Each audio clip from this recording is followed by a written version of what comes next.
Assalamualaikum warahmatullahi wabarakatuh. Waalaikumsalam warahmatullahi wabarakatuh. Selamat sore teman-teman, salam sejahtera bagi kita semua.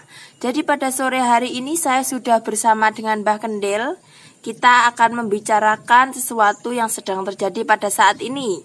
Melihat dari beberapa konten, ada banyak sekali Mbah. Jadi berita-berita yang menggambarkan keadaan dunia, keadaan alam yang semakin tidak terkendali, seperti banyak sekali banjir, kemudian gunung-gunung juga dikabarkan akan meletus.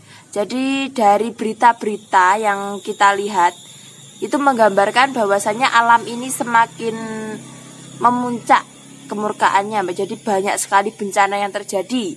Selain daripada itu juga kondisi di negara ini banyak sekali permasalahan, mulai dari rakyat kecil, menengah, bahkan sampai rakyat yang ada di atas seperti pejabat-pejabat negara kita. Banyak sekali permasalahan sehingga juga menimbulkan demo yang dipelopori oleh para mahasiswa.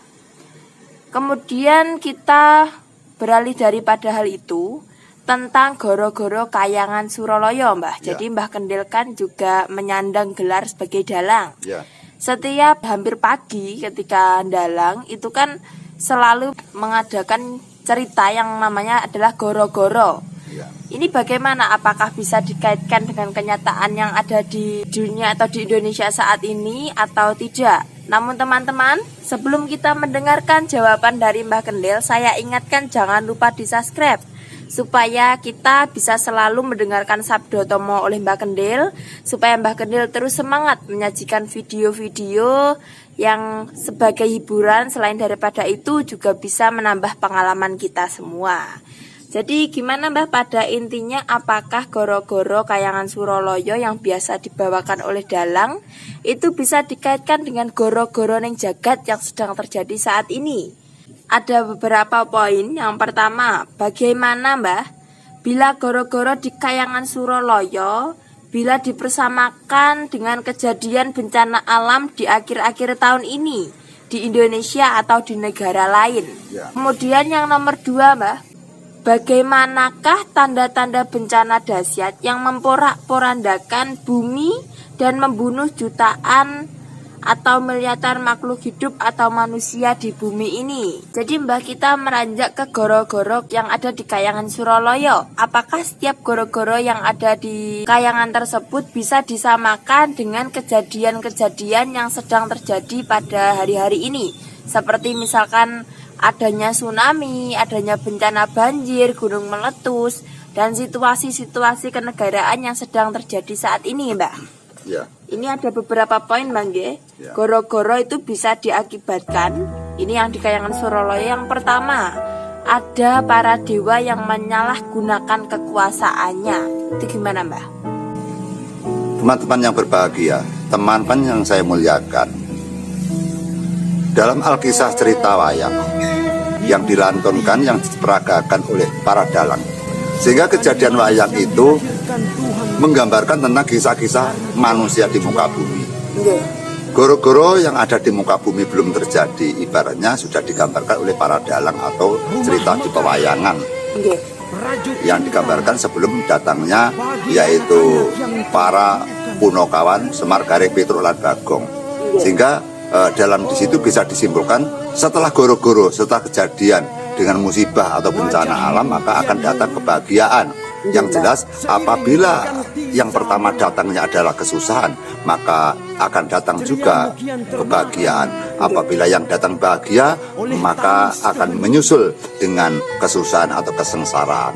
Sehingga di dalam pewayangan datangnya dari 4 unsur, yaitu Punokawan, Semar, Gareng, Petruk, lan Bagong, dia diceritakan yaitu dengan goro-goro atau bencana alam yang ada di kayangan. Setelah terjadi bencana alam, maka Perpat Punokawan sama suka-suka untuk menyanyi, melantunkan lagu-lagu dan berceramah untuk para anak-anaknya yang diceritakan oleh Ki Lurah Bodrono Semar. Artinya bahwa setelah kejadian musibah, tinggallah suka-suka atau bahagia bersama anak-anaknya, yaitu Gareng, Petruk, lan Bagong.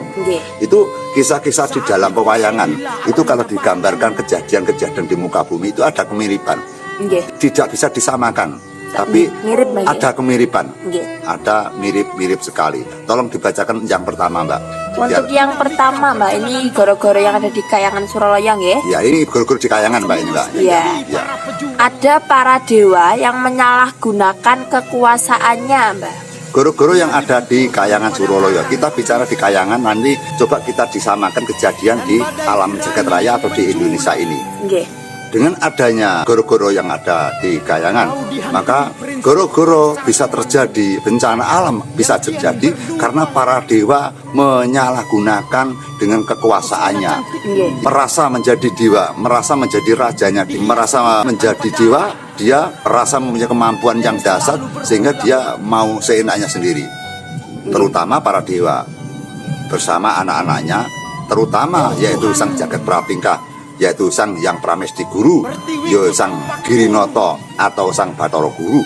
Bathara Guru dengan kekuatan pusaka yang ampuh sang Sundha Manik, dia bisa melebur bumi sehingga dia sepertinya tidak ada yang bisa melawan. Nggih. Sehingga jangankan hamba-hambanya, dewa-dewa saja ketakutan kepada sang Hyang Manikmaya. Itu rajanya Bang ya? Iya, makanya orang itu kalau punya kelebihan, dia maunya menang sendiri. Nggih. Dia merasa tidak ada yang menyaingi, merasa tidak ada yang melawan, sehingga akan berbuat apapun. Dia bebas, merasa tidak ada yang nentang, merasa kuat sendiri, merasa perkasa sendiri.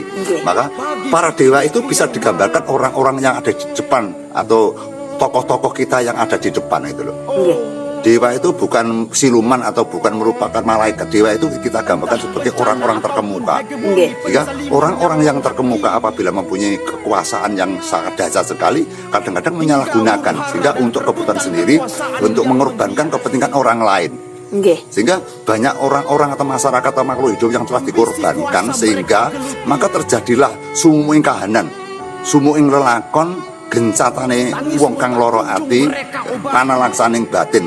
Penalongsoning batin para kalodasi atau rakyat kecil, rakyat jelata yang diakibatkan oleh para pejabat atau para dewa-dewa, sehingga sang pencipta jagat raya yaitu Tuhan Yang Maha Esa, sang Yang Widiwasesa, Allah Subhanahu wa Ta'ala itu tidak terima. Sehingga walaupun itu dewa pun kalau dia menyalahgunakan, maka Gusti Kang Maha Suci, Allah Subhanahu wa Ta'ala, Gusti Kang Maha Agung tidak akan terima, sehingga dia akan dibalas dengan genjatan-genjatan yang berupa yaitu tsunami, gempa bumi, musibah, malapetaka, penyakit, kemudian banjir, gunung meletus, termasuk musibah-musibah yang ada di alam ini. Sehingga dengan adanya kejadian-kejadian yang sangat menyusahkan seperti bumi menggemburkan api, bumi menggemburkan air, bumi menggemburkan api, sehingga manusia akan korban manusia akan terbunuh sia-sia yang jumlahnya tidaknya ratusan bahkan jutaan ataupun miliaran manusia yang dikorbankan karena kesalahan orang-orang yang ada di atas, kesalahan kepada pejabat-pejabat atau pemuka-pemuka yang ada di atas atau para dewa-dewa yang mempunyai kekuasaan tinggi, dewa-dewa yang mempunyai jabatan dan mempunyai pusaka yang sangat ampuh tadi yang saya sebut Kiai Sundha Manik. Sehingga Kiai Sundha Manik itu kelebihannya kalau dipanahkan kepada bumi, bumi bisa hancur. Sehingga dia mengecilkan kepada hamba, mengecilkan pada makhluk, mengecilkan kepada rakyat jelata.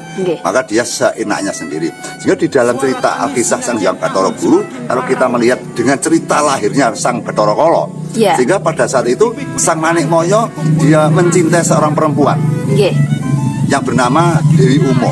Sebenarnya Dewi Uma itu tidak mau dinikahi Sang Hyang Bathara Guru, tapi diperkosa atau dianiaya atau dipaksa.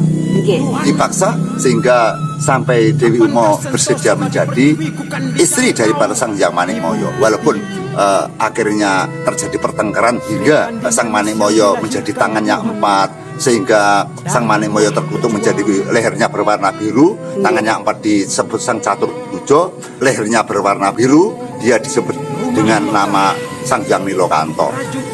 Seperti halnya Sang Hyang Bathari Uma atau Dewi Uma, karena dia berani kepada Sang Hyang Bathara Guru, maka dia disabdo atau diwalatkan atau disiku menjadi seorang wanita yang jelek, wanita yang berpais praseksi yang dinamakan Sang Hyang Bathari Durga, yang kian selanjutnya untuk mesakra di Dandang Mangore atau di Pasitran Gunung Mair. Itu karena olah kridane para dewa yang salah tingkah, sehingga semua akan terlibat kesengsaraan, Mbak. Seperti hanya kita misalkan apabila mempunyai tokoh-tokoh, kita tidak bisa menunjuk tokoh-tokoh yang ada di depan. Kalau menyalahgunakan, maka yang korban adalah tetap rakyat kecil menjadi sengsara dan menjadi susah dan akan bergelantungan kehidupannya, mayang muyung wewuyungan kaya kang nandang tonen kaya wong jibet kaya wong stres. Sehingga maka kita sebagai orang yang ada di depan, kita tidak sebut tokoh apa tokoh dari pejabat atau tokoh dari agama atau tokoh dari kumpulan apapun, kita harus berhati-hati karena apa yang kita ucapkan nanti akan menyakitkan orang, menyengsarakan orang, akan menistakan orang dan sebagainya. Maka kita sebagai orang yang ada di depan harus penuh berhati-hati apa yang kita ucapkan, selalu bersende kepada Tuhan Yang Maha Esa dengan perilaku jujur, tawakal, iman, takwa dan percaya kepada Tuhan yang bahwa Tuhan akan memberikan ganjaran apabila kita menyalahgunakan dalam posisi jabatan kita atau kekuasaan kita, Mbak. Ya, sebelum kita beranjak ke poin yang kedua, Mbah, ada pertanyaan ya. Jadi kenapa, Mbah, bahwasanya kan itu yang melakukan kesalahan itu para pejabat. Terus kalau misalkan itu dikaitkan dengan keadaan bencana alam, itu kan rakyat kecil yang tidak tahu menahu tentang kesalahan atau tidak memiliki salah apapun, itu kan menjadi kena imbasnya, Mbak. Ya, yang jelas seperti ini. Misalkan di desa kita ini terjadi bom, otomatis desa yang lain kena sengatan, kena getaran juga. Jadi tidak hanya yang hancur desa kita, tapi desa yang lain juga kena genjatan. Seperti dengan gempa bumi yang ada di Yogyakarta, ternyata di daerah yang lain juga kena imbasnya. Seperti itu kejadiannya. Jadi berkaitan, sangat berkaitan, sangat berefek samping. Terus kemudian ini ada goro-goro yang diakibatkan oleh poin yang kedua, Mbah. Ada dewa yang kejam kepada titahnya. Contoh, lahirnya Wisanggeni, itu gimana, Mbah? Karena adanya kekuasaan, karena adanya kemampuan yang dasar, yang merasa tidak ada tersaingi, yang merasa ampuh sendiri, merasa sakti sendiri. Dia berpola sendiri, tidak ada yang berani melarang, tidak ada berani yang mengingatkan, sehingga mereka berolah semaunya sendiri. Dengan itu maka akan berakibat dengan kejadian goro-goro di alam, goro-goro di muka bumi, atau musibah yang ada di muka bumi. Seperti kejadiannya pada saat lahirnya Wisanggeni. Di Kercopodo sangat panas sekali, kekeringan, tanaman padi, jagung dan sebagainya tidak bisa panen, banyaknya penyakit, sehingga bersamaan itu kemudian para dewa juga demikian, di Kayangan juga ada genjatan sangat panas sekali, sehingga akhirnya Sang Hyang Resi Narada bertanya kepada Sang Hyang Bathara Guru, "Adik Guru, bagaimana? Ini kok Kayangan menjadi sumuk kahanan seperti ini?" Nah, Bathara Guru berpura-pura tidak tahu. Kemudian dengan Resi Kanekaputra ditunjukkan kejadian seperti ini, Kayangan seperti ini akibat dari Sang Hyang Bathara Guru. Kok bisa begitu, Kakak? Iya, karena pada saat itu Dewi Dursanala, istrinya Permadi atau Arjuna, dinikahkan kepada yaitu Dewa Srani. Padahal Dewi Dursanala kan sudah punya suami Arjuna. Kok sudah punya suami kok akan dinikahkan lagi kepada laki-laki lain, itu kan berdosa. Sudah punya suami istri terus dibubarkan, dinikahkan pada orang lain, itu kan berdosa. Dengan kejadian seperti itu, maka Sang Hyang Bathara Guru kena walapnya, sehingga di Kayangan Suroyo terjadi panas, terjadi sumuk, terjadi panasnya yang melebihi batas, sehingga para dewa-dewa sama ketakutan sekali. Sehingga terjadilah permusyawaratan, terjadilah rapat untuk menyelesaikan masalah.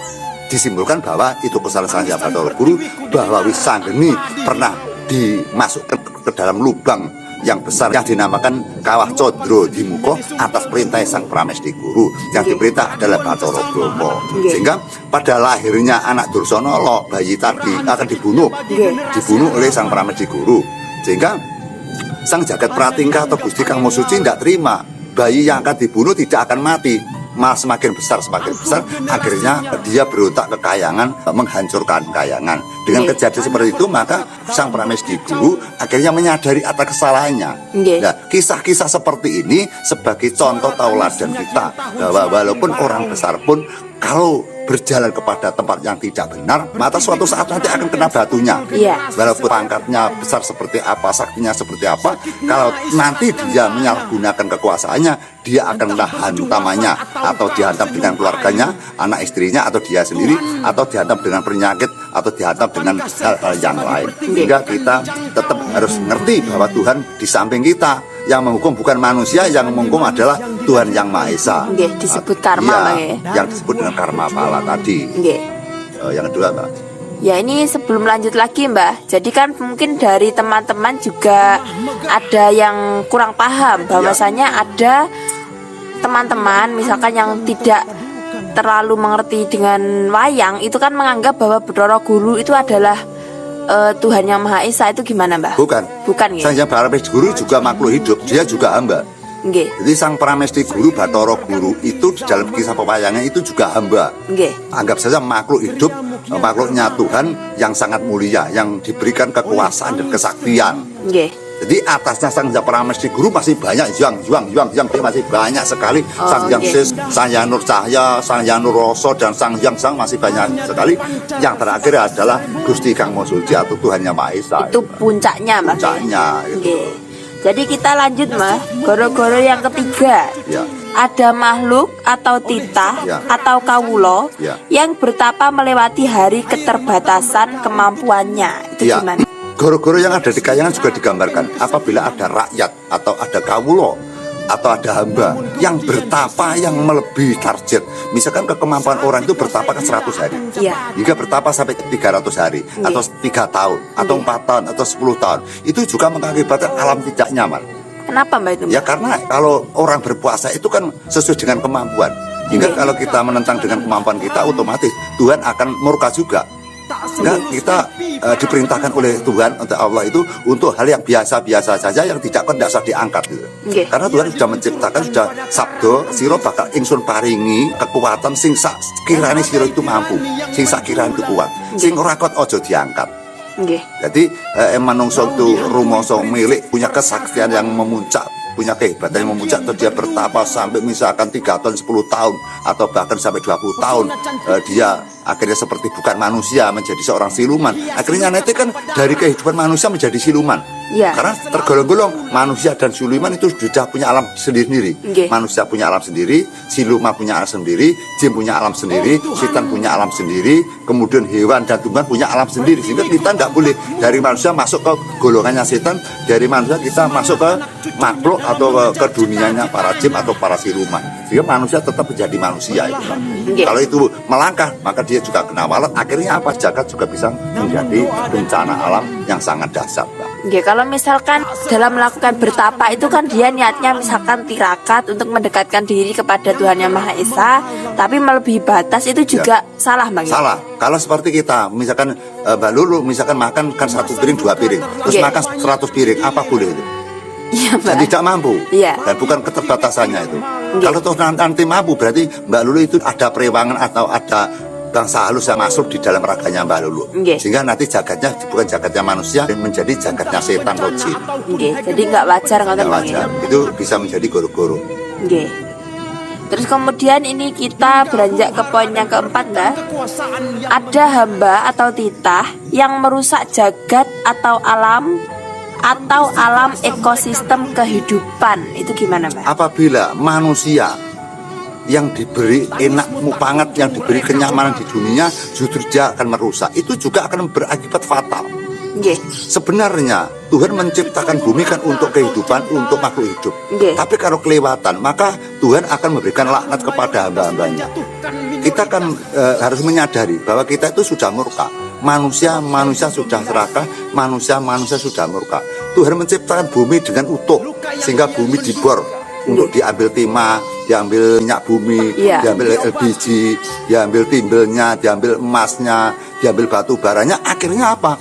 Di dalam rongga atau di perut bumi akhirnya kropos. Iya. Suatu saat nanti akan menyuntik kepada pembuluh nadi, yaitu berupa magma, pembuluh nadi dari api yang ada di perut bumi. Akan terjadi kebocoran bumi. Iya. Akan terjadi seringnya banyak gunung yang meletus, kemudian seringnya banyak bumi yang mengeluarkan api seperti di lumpur Sidoarjo. Sehingga rusaknya dari bumi, rusaknya dari jagat raya ini tidak dari mana-mana, karena diakibatkan dari sifat perilakuannya manusia sendiri yang ingin mencukupi kebutuhannya. Sehingga apa yang diucapkan Sabdo Palonoyo Genggong dan apa yang disabdukan dengan Kilurah Bodonoroyo benar.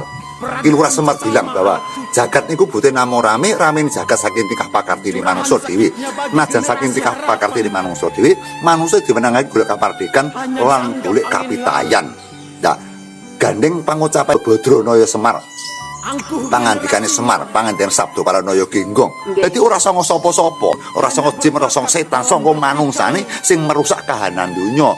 Sing misalkan bumi dihancurkan, bumi dibom, terus hutan-hutan yang hijau dibabati, kemudian yang musim kemarau dijadikan musim hujan dijadikan musim kemarau. Alam akhirnya ricuh yang diciptakan oleh Tuhan dengan nyaman, dengan indah, dengan damai, dengan sejuk, akhirnya menjadi panas sekali. Sehingga ini kan di atas bumi kan terjadilah dingin yang sudah mulai hilang, mulai panas. Iya, Mbak. Lapis ozon semakin hilang, menipis. Maka bumi akan semakin panas. Kemudian kalau sudah panas akan meletus, akan hancur. Itu yang sangat berbahaya.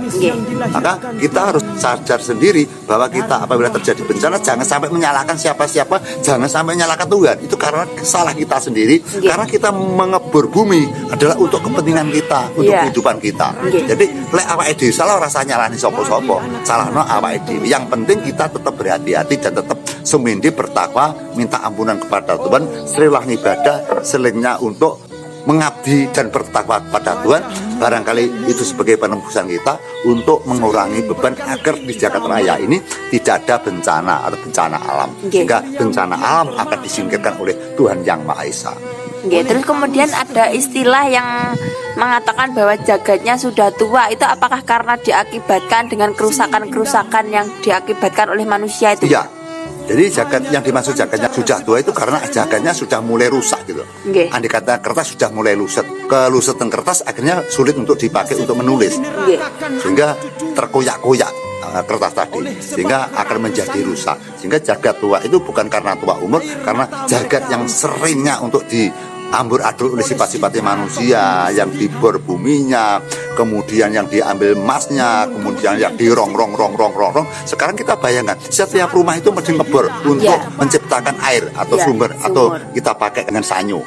Setiap orang pasang sanyo. Jadi di dalam satu desa berapa sanyo yang ngebor, berapa satu kecamatan berapa yang ngebor, seluruh Indonesia berapa yang ngebor ke bumi untuk menciptakan air yang ada di atas. Jadi sehingga wajar apabila terjadi pengeroposan, penggoyangan atau pemelesetan bumi atau bumi merangkak atau bumi turun, bumi itu renggang, itu hal wajar karena yang ada di perut bumi itu sudah dikurangi, Mbak, sudah dikurangi isinya. Hingga akhirnya bumi menjadi kimpesnya bumi, tanah menjadi rengkah atau bengkak gitu, Mbak.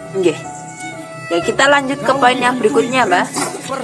Poin yang kelima, ada hamba atau titah yang sudah tidak percaya dengan adanya Sang Pencipta alam. Ya, goro-goro juga akan terjadi yang sangat dahsyat sekali, bahwa bisa menghancurkan seluruh makhluk hidup, bahkan akan menggoyangkan bumi, akan menggoyangkan seluruh persada di Nusantara, di dunia ini, apabila kalau manusianya sudah tidak percaya dengan Tuhan. Kalau manusia sudah tidak percaya Tuhan, otomatis Tuhan akan murka. Tuhan akan membuktikan dengan kekuasaannya, maka jagat akan digegem, akan diremet oleh Tuhan. Maka yang ada kehidupan di dalam dunia, dia akan terbunuh semua. Sehingga dengan itu belum terjadi, maka kita hendaklah untuk berbakti kepada Tuhan yang menciptakan bumi seisinya itu. Kita harus berbakti dan syukur tafakur bahwa kita diberikan kehidupan di bumi ini, tinggal merasakan, tinggal menikmati. Jika kalau nanti kita tidak bersyukur, tidak percaya kepada Tuhan, maka Tuhan akan melaknat kita, Tuhan akan menghukum kita, Mbak. Kemudian lanjut, Mbak, poin yang keenam, yaitu moral manusia sudah bejat yang tidak takut dosa dan pidana. Ya, itu apabila di dalam dunia ini, atau tidak hanya di Indonesia, apabila di dunia ini kalau sudah manusia tidak punya moral, maka kehidupan ini akan menjadi berantakan. Yang dimaksud tidak punya moral adalah orang telanjang sudah tidak malu, memperkosa anaknya sendiri tidak malu, menikahi anak sendiri sudah tidak malu, membunuh istrinya tidak takut, membunuh anaknya sudah tidak takut, kemudian membunuh gurunya juga tidak takut, berjalan sesuatu yang berkaitan dengan dosa juga tidak takut. Maka dengan kenakalan-kenakalan sifat-sifat manusia yang moka itu juga akan menjadikan bahwa jagat ini akan sumuh, jagat ini akan digulingkan oleh Tuhan, jagat ini akan dibuat bencana sehingga manusia agar tahu bahwa perilakunya itu tidak benar. Kemudian poin yang ketujuh, kebenaran, kejujuran, dan kesucian dikalahkan dengan perilaku murka dan para pejabat yang menghukum yang benar dan kemudian membela yang salah. Ya, itu sudah murad marif. Kalau di jagat raya ini, itu ciri-ciri akan kiamat, Pak, itu.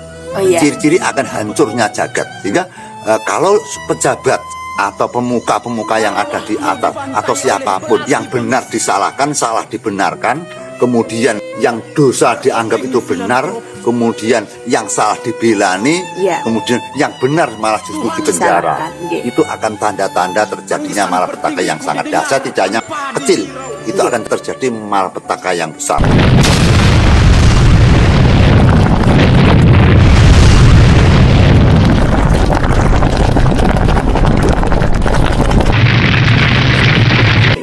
Di dunia ini sudah tidak karu-karuan, hingga atas kebenaran kita nggak tahu, atas kesalahan kita tidak tahu, membedakan benar dan salah kita tidak tahu. Akhirnya yang dijalankan justru malah yang salah, yang dijalankan malah si murka, yang benar malah tidak dijalankan. Ada unen-unen, sopo sing jujur bakal ajur, sopo sing murka bakal bejo. Itu akan terjadi kiamat besar Pak itu nanti. Iya. Itu berarti bisa terjadi bukan hanya di kalangan pejabat, tapi di kalangan rakyat kecil Iya. mungkin ada, Bang ya? Iya ada. Itu tanda-tandanya akan terjadi bencana yang sangat bahaya, bencana yang sangat besar tuh. Oke. Kemudian kita beranjak ke poin yang ke-8, Mbak. Ya.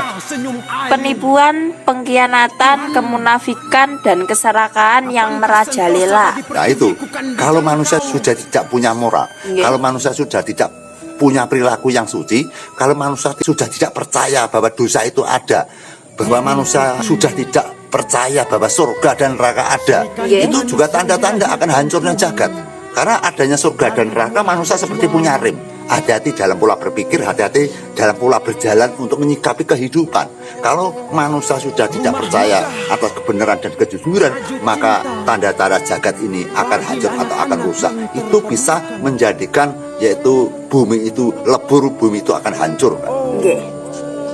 Kemudian yang ke-9, ada kekejaman yang tragis berlaku di mana-mana. Contoh, pemerkosaan, penganiayaan, membunuh anak, istri, suami, dan orang tua atau gurunya. Ya, di dalam jagat, kalau di masyarakatnya atau makhluk hidupnya atau penghuninya atau kaulonya sudah tidak punya beri kemanusiaan, sudah brutal tindakannya, sudah tidak tahu dosa, sudah tidak tahu malu, kemudian membunuh, menipu, kemudian berkhianat, kemudian memfitnah orang sudah dianggap biasa, maka akan terjadi sebuah kudeta, sebuah pemberontakan, peperangan. Dari suku sana, suku sini terjadi salah paham, salah perselisihan, kemudian terjadi peperangan. Perangnya dengan manusia, maka akan terjadi hal-hal yang sangat berbahaya. Seperti hanya akan terjadi kiamat juga. Karena kalau manusia bisa punya kemampuan, manusia akan bisa meleburkan bumi ini, Mbak. Karena adanya bom nuklir yang diciptakan orang-orang yang ini.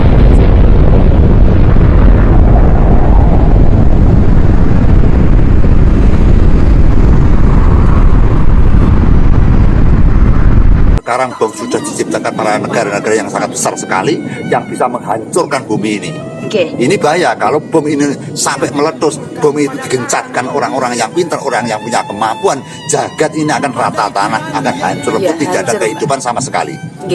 Makanya rem untuk beribadah kepada Tuhan itu harus ada. Kalau tidak ada rem, tidak ada ketakwaan, manusia tidak akan takut dengan dosa, manusia akan sembrono, manusia tidak punya iri-iri pada sesamanya, sehingga dia mentang-mentang tidak ada Tuhan, mentang-mentang merasa tidak ada Tuhan, sehingga dia menjadi Tuhan sendiri, merasa kuasa sendiri, sehingga dia akan tega dan mentolak kepada seluruh umat atau makhluk hidup ini. Ini bahaya sekali, Mbak. Makanya rumusnya tetap untuk bertakwa kepada Tuhan saja. Jadi mungkin ini bisa terjadi ketika tadi Mbak Gia di poin yang kelima, yaitu ada hamba atau titah yang sudah tidak percaya dengan adanya Sang Pencipta alam. Iya, itu bahaya sekali. Itu mendekati dengan hancurnya bumi. Bahkan bisa terjadi hancurnya gugusan tata surya, Mbak itu. Karena Tuhan nanti marah, terus tata surya berat-tarik akhirnya hancur lebur jadi debu. Matahari jadi debu, bumi jadi debu, meteor jadi debu, lintang bintang jadi debu, semua jadi debu, tidak ada kehidupan. Itu yang bahaya nanti. Poin yang ke-10, Mbak. Isen-isen jagat raya atau susunan tata surya mulai tidak beraturan seperti yang Mbah bilang tadi. Seperti misalkan contoh 1, udan salah mongso. 2, cahaya matahari sangat panas atau redup. Kemudian yang ketiga, air mulai menipis, kekeringan yang sangat panjang. Iya, itu ciri-cirinya akan datang dengan yang dinamakan kiamat, atau ciri-ciri yang dinamakan akan terjadi genjatan musibah yang sangat besar sekali, musibah yang tidak dapat direm, musibah yang tidak dapat ditoleransi, musibah yang tidak dapat diatur. Sehingga apabila terjadi sesuatu, misalkan cahaya matahari itu mestinya panas menjadi redup, cahaya matahari yang mestinya manusia itu bisa memanfaatkan untuk kehidupan, untuk bertani, justru malah panasnya tidak karu-karuan, bahwa matahari bisa membakar daun-daunan, matahari bisa membakar rumah, itu kan bahaya sekali. Jadi ciri-ciri jagat akan hancur itu disertai atau ditandai dengan ciptaan Tuhan seperti matahari, air dan sebagainya, itu akan mengganggu dengan kehidupan makhluk hidup seperti manusia. Sehingga apabila itu terjadi, maka itu sudah alamat bahwa ini akan terjadi kalau orang Islam yang dinamakan kiamat tiba. Sehingga kehidupan akan dihancurkan oleh Tuhan dan nanti akan ada kehidupan yang baru lagi. Jadi itu tanda-tandanya sudah sangat dirasakan bagi saat-saat ini. Seperti ini kan juga belum waktunya hujan, sudah hujan, seperti itu. Terus melihat dari keadaan-keadaan yang seperti itu, Mbak, apakah keadaan yang seperti ini bisa diperbaiki, Mbak? Ya, jelas bisa. Karena Tuhan itu Maha Pengasih dan Maha Penyayang. Gimana, jadi Tuhan itu walaupun murka, tapi mempunyai sifat pengasih dan Maha Penyayang. Sehingga apabila ada tanda-tanda musibah yang sangat besar sekali, ada kejahatan-kejahatan alam yang menghancurkan bumi, sehingga manusia yang pertama adalah mencintai kepada alam. Yang pertama, manusia harus mencintai alam, sehingga mencintai samudra, mencintai gunung, mencintai pohon-pohonan, mencintai tumbuhan, mencintai manusia, dan mencintai seluruh makhluk hidupnya. Kalau dia rumusnya itu cinta kasih, sehingga di dunia itu sejuk sekali.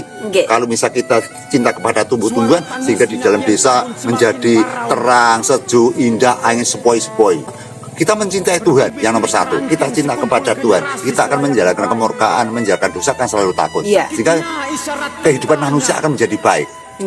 Antar agama saling toleransi, antar manusia sama rukun, saling hormat dan menghormati, saling berperasaan, saling membantu dan saling menolong, sehingga menjadi kehidupan yang enak, enak sekali dan nyaman. Yang pertama mencintai kepada Tuhan, yang bertakwa, yang kedua mencintai dengan ciptaannya Tuhan, apapun dicintai. Sehingga kalau dicintai semuanya tidak ada yang memusuhi kita. Kalau ciptaan Tuhan kita hancurkan, kita akan seperti memusuhi dengan ciptaannya. Itulah yang terjadi malapetaka di muka bumi ini. Makanya kita harus bersabar, kita harus tawakal, sumidi marang Gusti. Selalu tiap malam iling dan ingat bahwa kita adalah hambanya Tuhan yang diwajibkan atau diberi kewajiban untuk berbakti dan syukur dan tafakur. Kita selalu hormat, kita selalu memuja dan muji atas kebesaran Tuhan bahwa kita ini sudah diberi kenikmatan. Kita bisa duduk, kita bisa makan, kita bisa bicara, kemudian kita bisa menanam padi, kita bisa memetik hasil bumi. Itu kan sudah merupakan kelebihan atau kemuliaan kita yang tak terhingga. Sehingga kita wajar kalau kita untuk berbakti, kita wajar untuk menyukuri kepada anugerah Tuhan yang kita terima selama ini.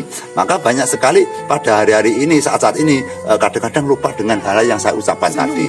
Maka seperti kita, jadi yang namanya kita itu bukan orang lain, saya juga ikut di dalamnya. Jadi kadang-kadang saya juga lupa dengan keadaan dunia. Kadang-kadang saya tidak syukur kepada Tuhan, kadang-kadang saya menjalankan dosa, kadang-kadang saya itu juga lupa untuk bersembah kepada Tuhan karena kita ada kesibukan.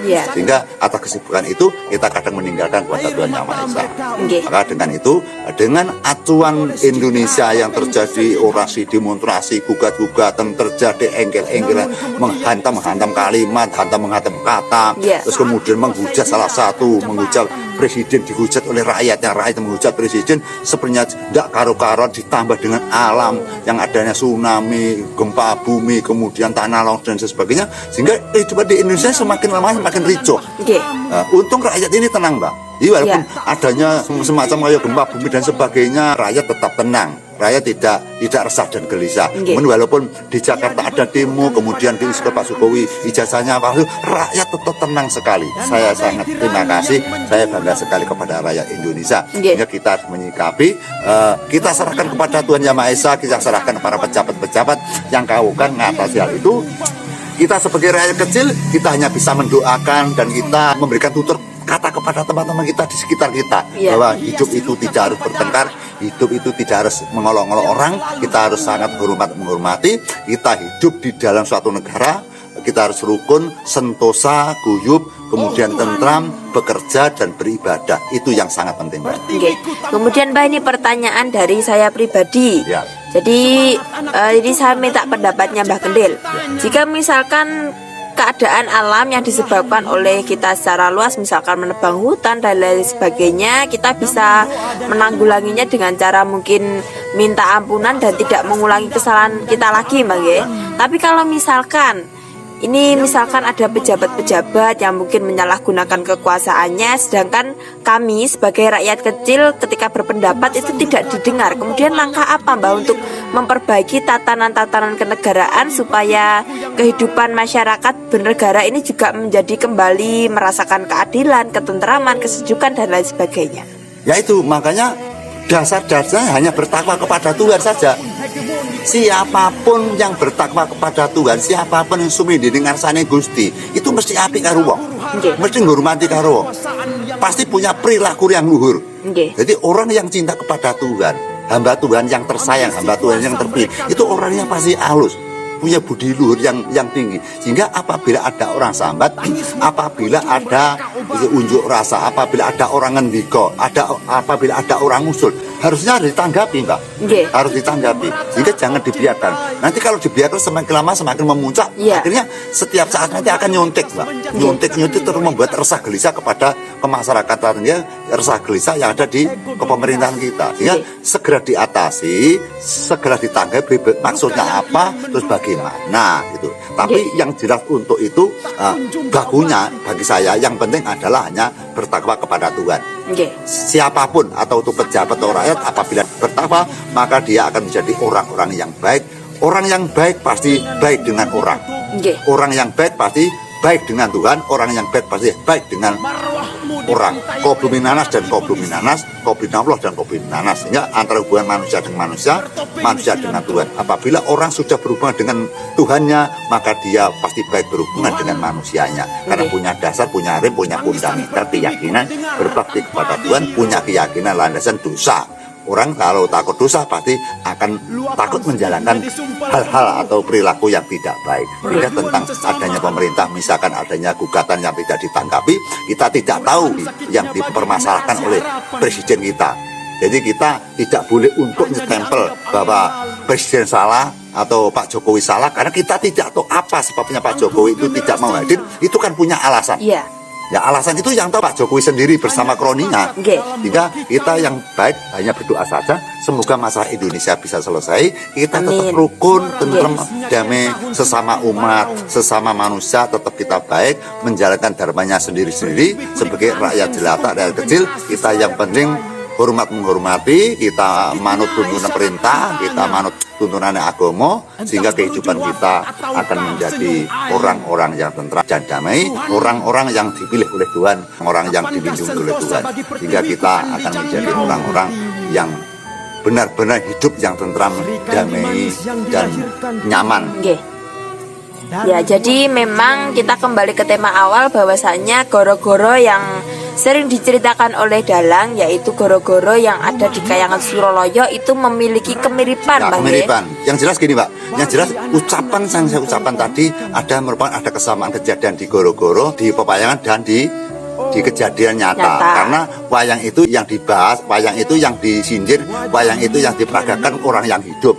Kehidupan orang. Namanya wayang kan bayangan manusia. Jadi jejak manusia dibikin sebuah cerita gitu loh. Sehingga kan ada kemiripan. Sehingga dengan Sabdo Tomo ini, barangkali apabila anda atau para pejabat atau siapapun yang mungkin salah tindakan, cepatlah untuk berbelok menuju hal yang benar, itu saja. Kita lebih baik cepat untuk meletakkan apabila kita salah. Eling, Mas. Kita cepat eling, sehingga kalau kita cepat eling, kita akan dihormati kepada rakyat, dihormati para teman, dihormati para saudara, otomatis terpuji bagi Allah, terpuji bagi tingkah laku kita di hadapan Tuhan. Sehingga di dalam garis-garisnya Tuhan, sapa sing cidra wahyune ing kono bakal sirna. Tegese arep menang ana ing donya titikala mangsa besok bakal diunduh ing alam baka. Dadi upamane donya niki menang aja seneng-seneng dhisik. Nggih. Wah aku saiki menang ini aja seneng dhisik karena senenge donya menang ini donya nanti tetap ada tagihan-tagihan di alam yang terakhir nanti. Di alam baka nanti ada tagihan atas kelakuanmu, tidak kamu yang salah, yang berdosa, maka kita akan mendapat hukuman dari Tuhan. Makanya kita harus berhati-hati dalam pola kita bicara dan bertingkah laku setiap harinya, Mbak. Ya teman-teman, jadi mari bersama dengan Mbah Kendil tadi sudah dijelaskan kita memperbaiki keadaan dunia. Ya. Kita mulai memperbaiki bukan dari orang lain, bukan diawali dari kita sendiri. Iya, diawali dari diri kita sendiri. Dan diawali untuk cinta kepada alam di desanya sendiri. Misalkan menanam pohon-pohonan, jangan terus ditebang, kita menanam lagi biar ekosistem atau kehidupan di desa kita menjadi desa yang nyaman, yang sejuk. Seperti di rumah kita ini, di depan kita kan masih banyak pohon-pohonan, Mbak. Masih kelihatan rindang. Kita kalau misalkan ingin syuting, ingin background yang sejuk, kita mudah saja di depan sudah ada pohon-pohonan. Di samping itu juga teman-teman, jadi Mbah Kendil ini memang lebih suka sesuatu yang alami, ya, benar. Ya teman-teman, jadi pembahasan pada sore hari ini sudah dijelaskan sangat jelas sekali, secara singkat. Semoga teman-teman juga bisa mengambil manfaatnya, nilai-nilai yang tersirat dalam setiap video kami. Dan mari teman-teman kita melakukan perubahan yang kita mulai dari diri kita sendiri. Secara pribadi. Mbak Kendil ada tambahan mungkin? Sudah cukup, Mbak, ini sudah waktunya sholat, Mbak. Ya, ini sudah waktunya sholat teman-teman.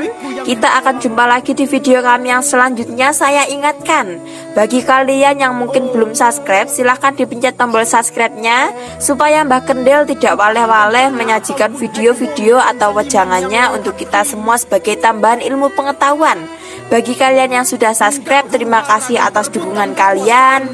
Semoga kita selalu bisa menjalin persahabatan sebagai sahabatnya Mbah Kendil. Semoga kita bisa melakukan perubahan bersama-sama. Jadi saya sama Mbah Kendil juga belajar, Mbak. Betul, Mbak. Kita tidak berniat untuk menggurui, tidak berniat merasa paling pintar, tidak. Tapi mari teman-teman bersama-sama kita belajar, semakin hari menjadi semakin lebih baik. Mungkin itu saja teman-teman. Kita akan jumpa lagi di video kami selanjutnya. Untuk saat ini kami akhiri dulu. Wassalamualaikum warahmatullahi wabarakatuh. Pura Sudiro Jayaningrat lebur dening pangastuti, sapa sing cidra ing kono wahyuning kakal sirna.